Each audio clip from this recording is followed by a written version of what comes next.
and then to Mr. GAHLER. Thank you. Okay, thank you very much. I must say I am very satisfied. We finished today this our work on this stage in the ITRE and AFET committee.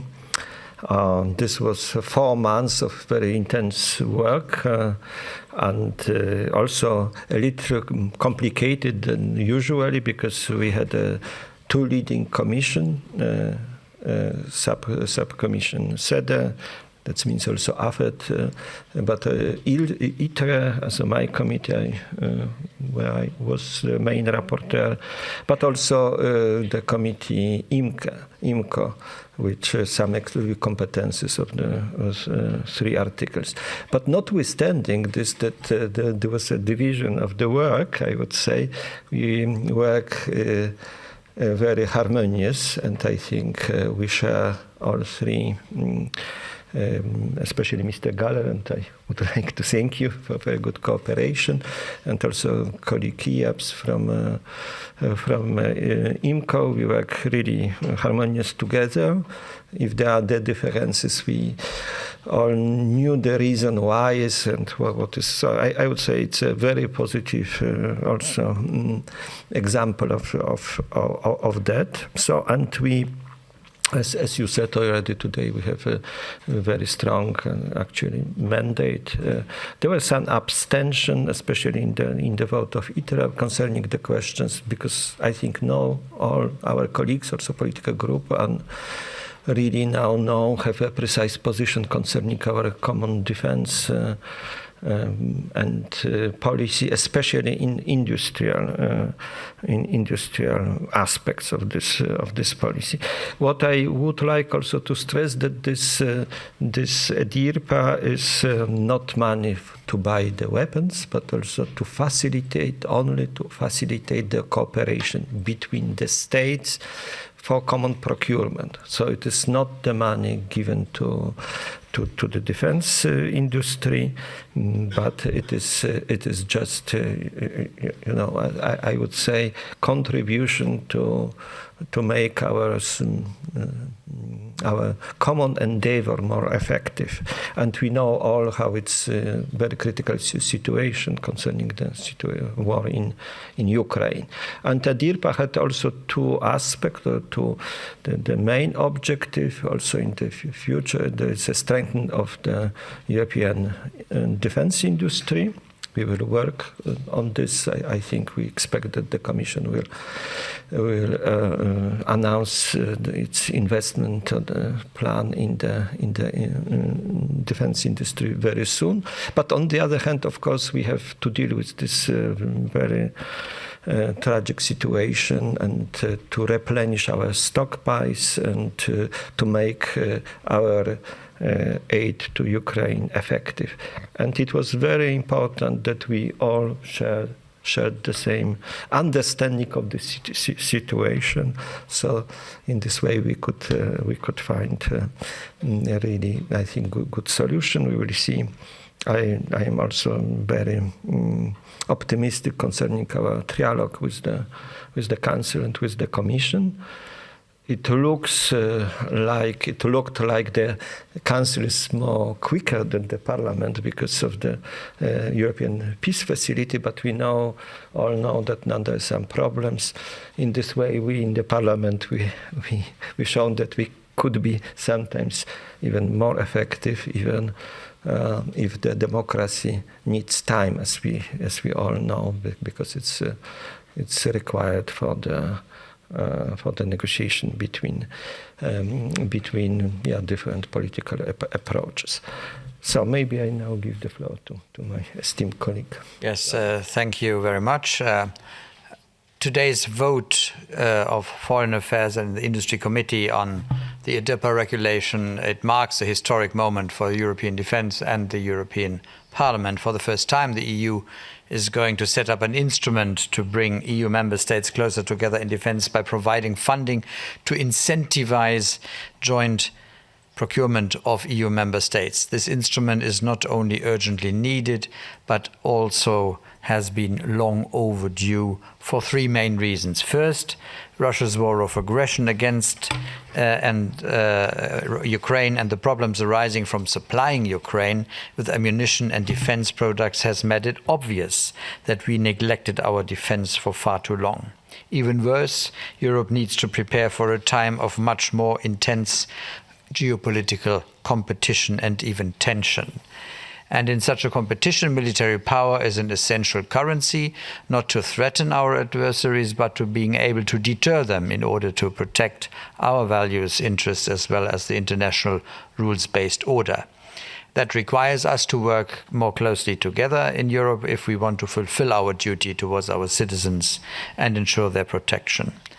Also, our citizens call for that in all the polls that are available. Secondly, while the desolate state of European defense has been known for some time, and also EU member states seem to have generally understood the need to work closer together, their actions are still far behind of what is necessary.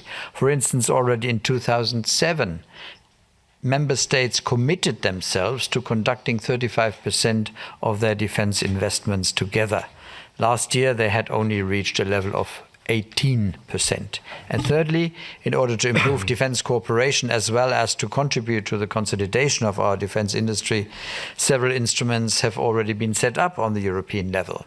With regard to industrial consolidation, the European Defence Fund has already proven to be a valuable instrument to bring companies from different member states together. While this instrument addresses the supply side of European defence, it is essential to complement it also by addressing the demand side, the EU member states. Pooling demand from member states to our industry will lead to economies of scale, thus a better value for taxpayers' money, as well as improved interoperability and interchangeability between European armed forces. And that is where EDIRPA comes into play.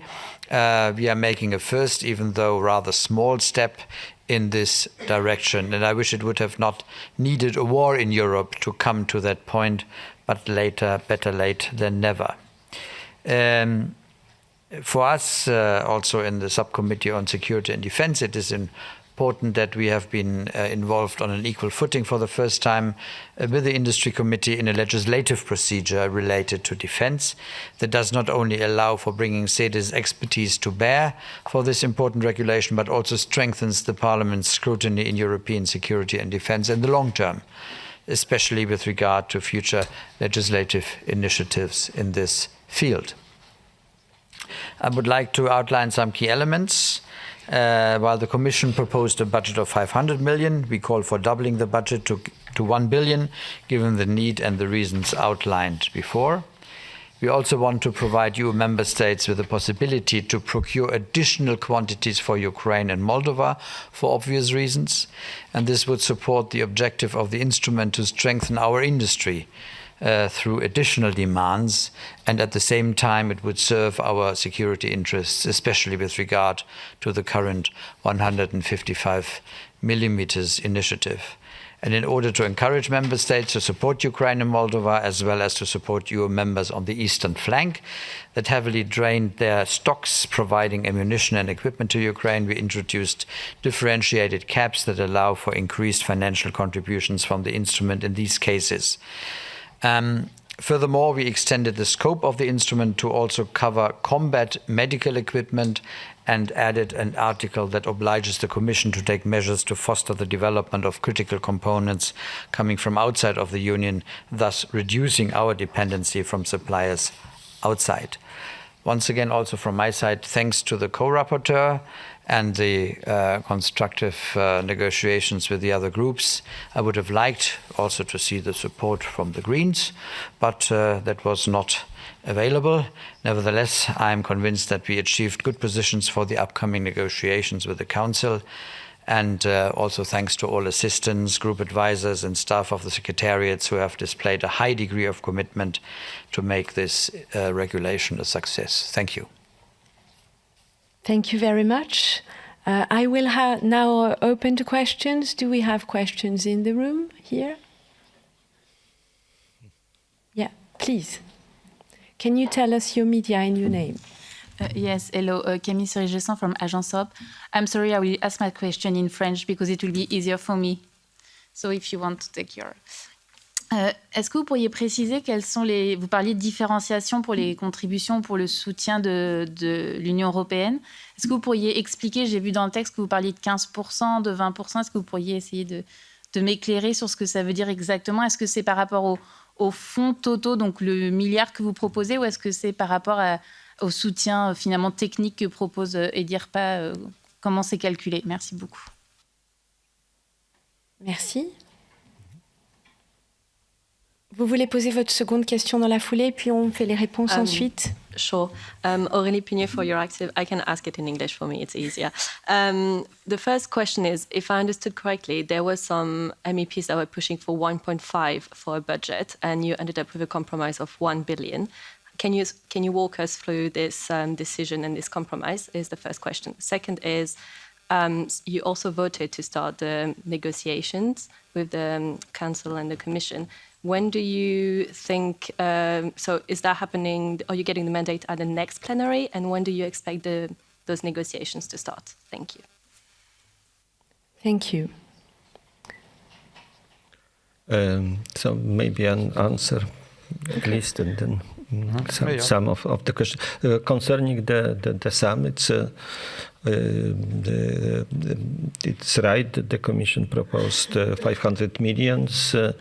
At the beginning, this is normal in the negotiation. We proposed 1.5 billion, but there are also some political groups for them it was too high. So we decided. To order to have a stable majority for this solution. You know, it's in a way it's a pilot project, and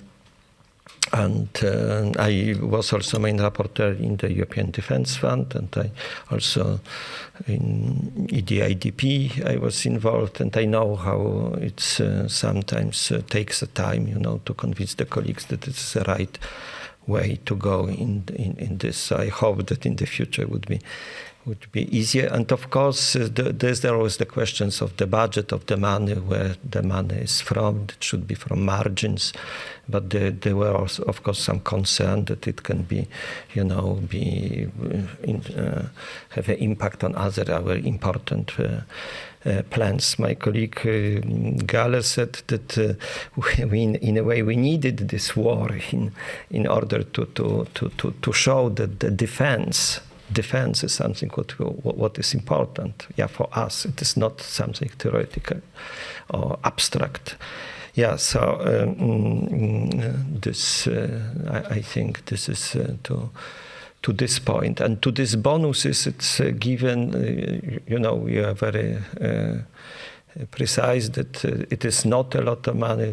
It should be divided among different projects, but there is just incentives first for the countries to involve the country which are mostly affected by the war, given the most money, the most help to Ukraine, which, according to me, probably you agree with me, also defend us, yeah, for the further aggression. And this is why we also, in a way, opened this for Moldavia and Ukraine, only these two countries. So this is, I think, from my side, maybe.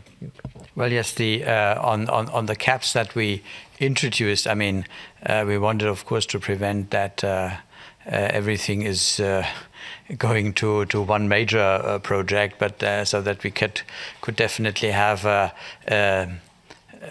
variety of projects used that could profit from that, so that we wouldn't have, that is a cap on the overall sum that we had introduced. And the reason, actually, of course, we have been more ambitious than the Commission.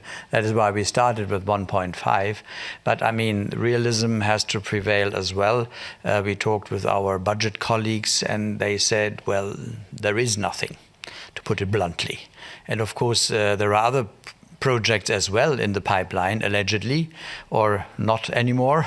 But we would definitely have to see to it that we remain realistic on the overall amount. And I think that is what we have reached with this going down and still doubling the original draft. Thank you. Yes, sir. Good afternoon, Pietro Guastamacchia, ANSA News Agency, Italy. 25 abstention and 8 votes against constitute altogether a quite significant amount of people that haven't supported. Were you expecting larger support for a package that is, as you described, quite crucial for the security of the region? No, myself no, because I know the position of our colleagues. Sometimes there are different motives. As I said, also colleague from my group abstained, yeah, for instance. And there's the questions. I think on one hand the questions of the money, of the budget. Yeah, we also know that there are some countries that, especially which are netto payers, who are much more reluctant concerning the new programs. And on the other hand, there's also the questions of our complementarity, what we are doing to NATO. It is also very important for some colleagues, but we also for us, and we are very sensitive on this topic. But also for some colleagues, there's the questions of the, growing competences of the European Union. But I think that besides of some maybe a colleague from the left, I don't know, maybe some from Greens, we can convince some of who abstained that, to invest our solidarity in defense is actually very rational. Maybe there are some other fields of the cooperation which should be more in the competences of the member states, but I think, and especially if I talk to one colleague, we know now that Finland and Sweden joined NATO, and there is generally, I think, the different attitude also in Baltic states, in the east of Europe, but I think in the west. And so it's if you look also in the number, the votes for the entering the interinstitutional negotiation, it's much higher. So it's. I must also say, when I compare this with the discussion about European Defence Fund, I found the atmosphere in the Parliament much more positive to the proposal of cooperation in the sphere of defense as it was a couple of years ago. So it has changed positively. So I was actually, I didn't expect more, and I was quite positively, I assess quite positively the general support of our work, of our advisors and assistant. And I also would like to thank you them very much. But probably had we had this awful war at the time when we discussed the defense fund, we would probably have had also more support at the time. But overall, I think I'm really satisfied with the amount of plus. I know why the Greens abstained, and probably some of them are with their hearts in favor. And as for some, as the colleague indicated, for some perhaps they do not want for further European EU integration or influence on security and defense issues, rather in favor of NATO. That might have caused an abstention. But had the very left, and I think these 8 votes from the very left, had they suddenly voted in favor, I would have thought I've done something wrong. So I would definitely expect that they would vote against, as they always do in these cases. And I must also stress that, of course, EDIRPA is voluntary. Member states can do this. There is no, they are not compelled to do this. If they would like to procure commonly the equipment, they can do this, and they receive some support from the European money. But I think that now I know this from our regional cooperation, the inclination to do this now commonly is much more bigger than it was before the Russian aggression. Yeah, because it's definitely we actually need the same ammunition, and we have the same security interests. So. Thank you. I have one more question in the room and one online. Yes, sir. Yes, Stefan Israel, Europe Table. I have a question. There were indications that the Commission might withdraw the proposal in the discussions in the recent weeks. Do you understand why? Is this threat off the table? And secondly, how is the issue of Made in Europe solved? You know that with the proposal on ammunition, there's a big problem with that still. And thirdly, maybe how will the EDIRPA regulation be coordinated with EDIP, which is expected soon? Will it replace it, or what's the idea? Thank you. Yeah, concerning this withdrawal, I think it was negotiation tactics by the European Commission. They wanted to make a little pressure on us because it looks like we will be quite slowly because of the sharing competences and so on. I don't.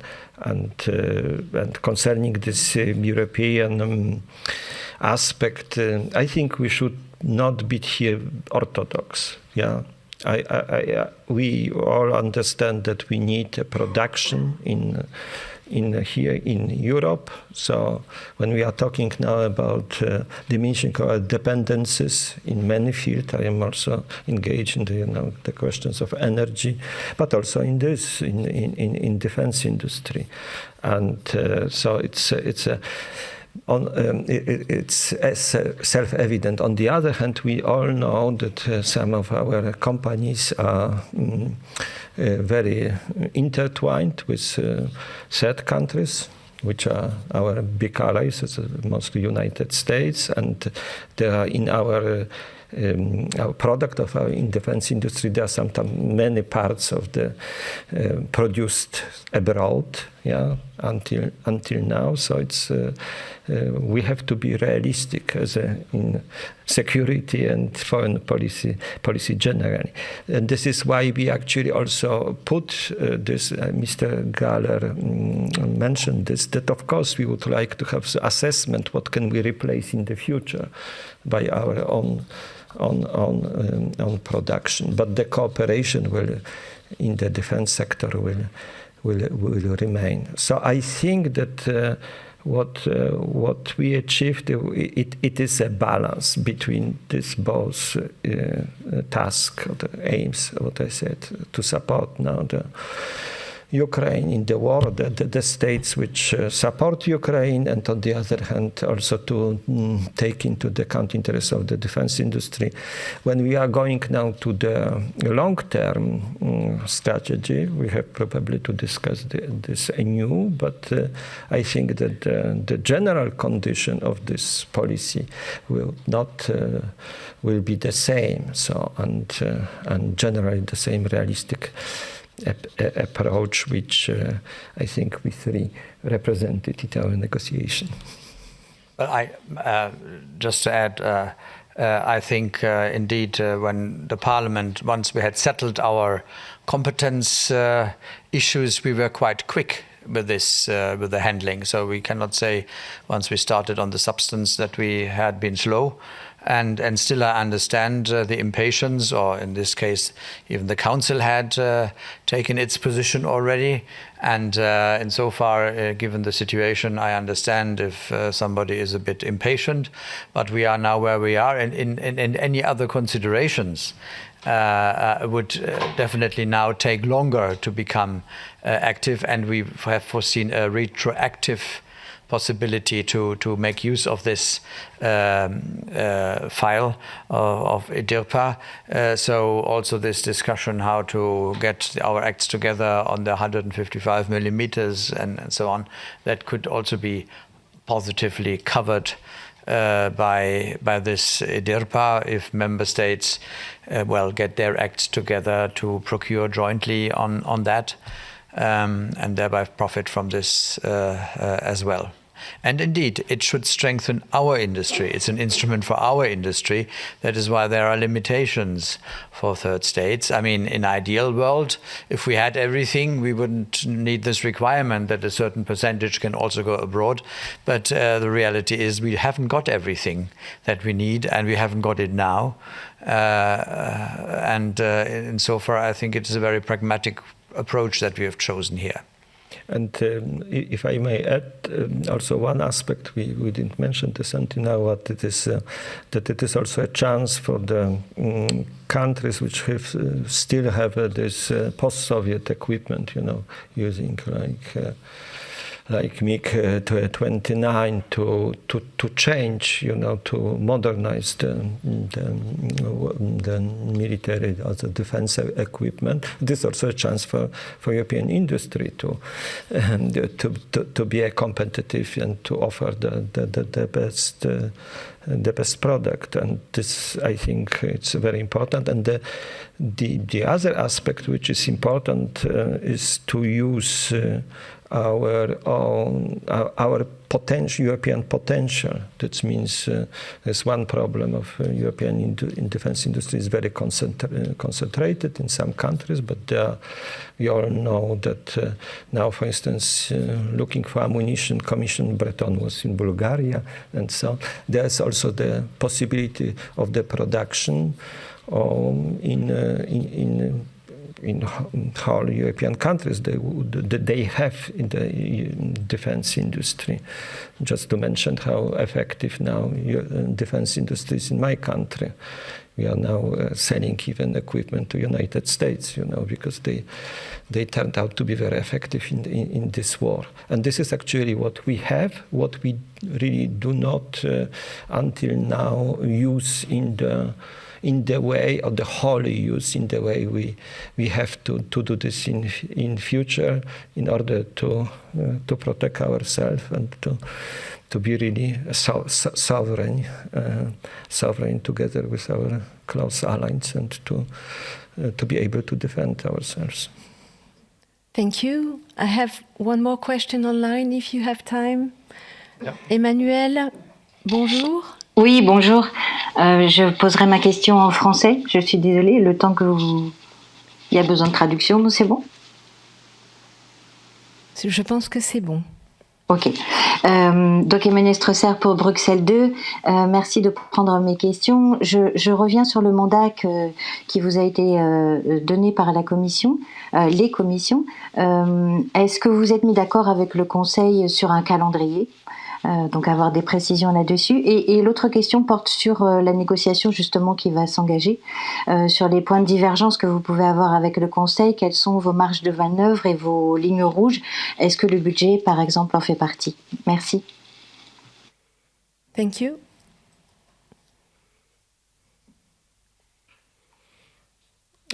So we will see in the negotiation what are the red lines. Yeah, of course there are always.